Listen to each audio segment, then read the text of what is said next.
Tout a commencé quand mes deux filles jumelles, Elisabeth et Isabelle, sont rentrées de l'école et se sont enfermées directement dans leur chambre.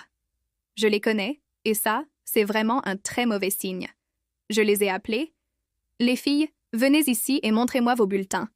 Elles sont sorties de leur chambre avec une lenteur à faire honte à un escargot. Mais la vraie honte, c'était que leurs notes. Que des C partout. Pour moi, c'était inacceptable. Je les ai renvoyées dans leur chambre en leur disant qu'on reparlerait des conséquences plus tard. La première chose que j'ai faite, c'est d'annuler nos vacances. J'ai appelé pour annuler les billets d'avion et l'hôtel.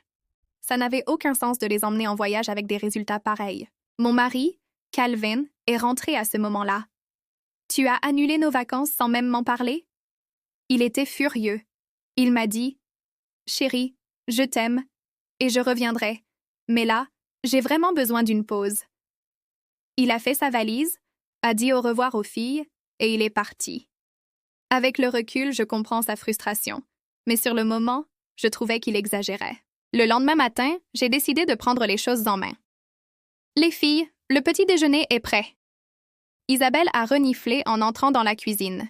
« Maman, c'est quoi cette odeur? » Je leur ai annoncé qu'elles allaient suivre mon régime spécial pour leur apprendre la discipline. « Ce gruau sent le chou-fleur, » a dit Elisabeth. C'était normal, c'en était. Bon pour la santé. Aucune des deux n'a voulu y toucher. Très bien. Si vous ne mangez pas, allez étudier. Ce soir-là, mon père, un physicien théoricien, est passé nous voir. Je lui ai proposé de rester dîner. Les filles l'ont prévenu.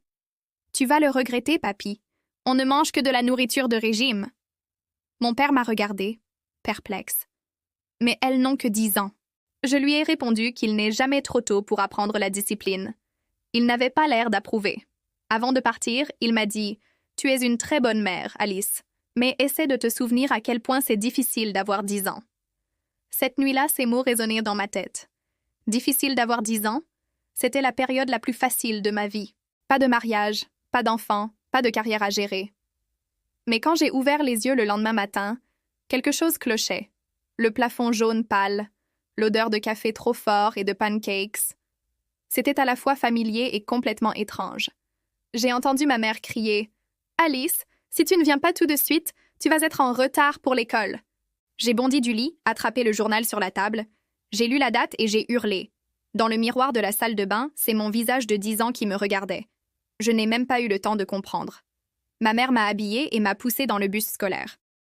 Et pour couronner le tout, c'était le jour de la dissection de crapauds en cours de sciences. J'ai refusé de toucher à la pauvre bête. Résultat. Punition. Toute la semaine, le prof m'a forcée à rester assise devant ce crapaud, et ma colère montait, jusqu'à ce que je sois renvoyée de l'école. Ma mère était si déçue. Une semaine plus tard, j'étais inscrite dans l'école de M. Darby pour enfants indisciplinés. Son avertissement était clair. « Comporte-toi bien et tu retourneras dans ton école normale. » L'école avait une mascotte, un petit animal adorable nommé Pixie. Un jour, elle a disparu. J'ai décidé de la retrouver moi-même. Je l'ai trouvée, mais je me suis fait attraper en rentrant. M. Darby était furieux. « Alice, ce comportement est inacceptable. Si tu continues, tu resteras ici l'année prochaine. » L'année prochaine? Mais si je ne retournais pas dans mon ancienne école, je ne rencontrerais jamais Calvin. Ma famille, mes filles, tout pourrait disparaître. Peu après, un accident a brisé une vitre. J'ai pris le blâme pour protéger un autre élève. À ma grande surprise, M. Darby m'a dit « Tu réalises ce que cela signifie? Tu peux rentrer chez toi. » À cet instant, son visage a semblé se transformer. « Grand-père Adams ?» Il a souri. « Je voulais que tu te souviennes de ce que c'est d'avoir 10 ans. » Et non, ce n'était pas un rêve. C'était une machine à voyager dans le temps. 2 jeunes femmes sont apparues derrière lui. « Attends. Elisabeth et Isabelle ?» C'était elles, dans un futur où je ne leur avais jamais appris à cuisiner. Quand je me suis réveillée dans mon propre lit, j'étais soulagée, mais j'avais compris la leçon. Avoir 10 ans, c'est bien plus difficile qu'on ne le pense. J'ai préparé des cookies, aux choux-fleurs et aux lentilles. Les filles étaient méfiantes.